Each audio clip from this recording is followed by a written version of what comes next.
pour la fin. Je ne sais pas pourquoi je dis ça, mais j'ai la sensation que c'est le cas, tout simplement parce que je vous présente Michelangelo Leconte. J'espère que je prononce bien. Oui. Amadeus Mozart aussi. Nous sommes ravis de vous avoir à Toulouse pour cette autre représentation qui n'est plus au Mozart, l'opéra rock, le spectacle, mais tout simplement le concert symphonique. Pouvez-vous nous en dire quelques mots? Oui, en fait, ce n'est pas une version de notre comédie musicale. C'est vraiment autre chose. C'est un nouveau concept. C'était inventé par Vedest, l'organisation de Français d'origine russe. Vous savez déjà l'histoire, voilà. Et ils nous ont convoqués, ils nous ont fait voir les images déjà virtuelles de la scène. Et c'était quelque chose de grandiose. Donc je me suis dit, waouh, on est encore à nouveau dans quelque chose de grandiose. C'était important parce que le public ne nous a jamais lâchés. Et c'est vraiment un spectacle avec beaucoup de lumière, même plus que sur la comédie musicale, avec des écrans, avec 60 éléments d'orchestre. On a une band rock, on a une chorale et une orchestre symphonique.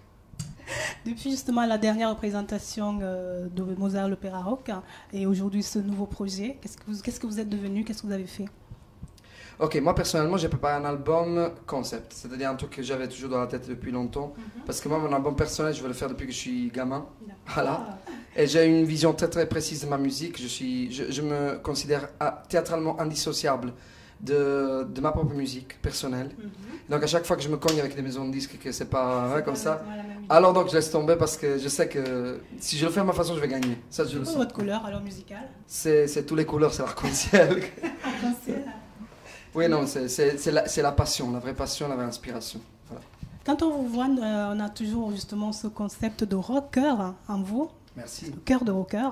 Est-ce que c'est le projet qui vous rend, qui vous conforme comme ça, ou c'est justement ce truc qui est au fond de vous depuis longtemps? Non. Mozart l'opéra rock, elle a été créée à la base. Ils ont pris des rockers, des gens qui faisaient du folk et des rockers qui avaient fait beaucoup de scènes parce qu'il y avait beaucoup de scènes à faire. Et donc, c'était des tonalités qui grimpaient très très haut et ils voulaient que tous les jours soient possibles. Quand vous faites une comédie musicale, vous pouvez le faire 9 jours sur 7. Donc, voilà, il fallait des vrais performeurs pour cette comédie musicale-là. Donc, je me suis lancé là-dedans en sachant que j'étais capable de me lancer là-dedans, mais que c'était très très, très dur. Et aujourd'hui, c'est encore mieux parce que Mozart l'opéra rock, le concert, me permet d'être ce que j'étais avant, donc un rocker, avec les mêmes chansons, dépourvu du côté un peu variété qu'on avait. Donc, voilà. Beaucoup plus de liberté donc.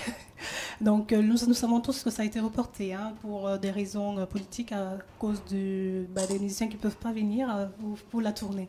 Comment est-ce que vous avez vécu justement la première représentation faite en Russie et à Kiev? Alors à partir des répètes, on a compris qu'on était face à des gens passionnés, à des gens qui arrivent à vivre la musique classique encore comme nous on vit le rock and roll. D'accord? Alors c'est pas par hasard que c'est l'orchestre philharmonique d'Ukraine. C'est pour ça aussi qu'on les attend. C'est pas seulement parce que... Mais déjà, c'est pas bien, vous savez, quand il y a une guerre, c'est bien d'avoir... c'est pas possible de les appeler maintenant, leur faire laisser leur famille, etc. déjà à la base. De toute façon, vous savez, qui achetait les tickets, il peut récupérer le ticket, de la même place même de siège. Et quand on commencera, c'est pour une cause tellement noble, quand on commencera, ce sera bien. Par contre, si la situation ne se stabilise pas en Ukraine, on changera d'orchestre. Mais là, ça vaut la peine vraiment de les attendre parce qu'on a créé ça avec eux, on a créé ça à Kiev. Donc, ça reste comme ça. Voilà.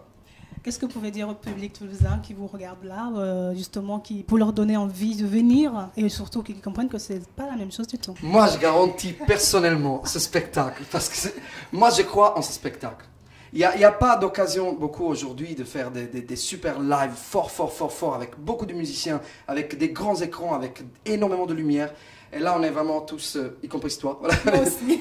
On est tous vraiment pour faire ce spectacle-là, on est tous vraiment, on s'économisera pas. Je vous promets que je serai une bête sauvage sur ça. Merci beaucoup. Merci infiniment, Michele. Et puis, à très bientôt sur scène, le 10 octobre 2014 au Zénith de Toulouse. Moi, je vais me rappeler de toi. Moi aussi, je vais me rappeler. Okay. Je pense qu'on ne sera pas loin, de toute façon. Merci à vous et puis à très bientôt. Ciao, Luca. Merci.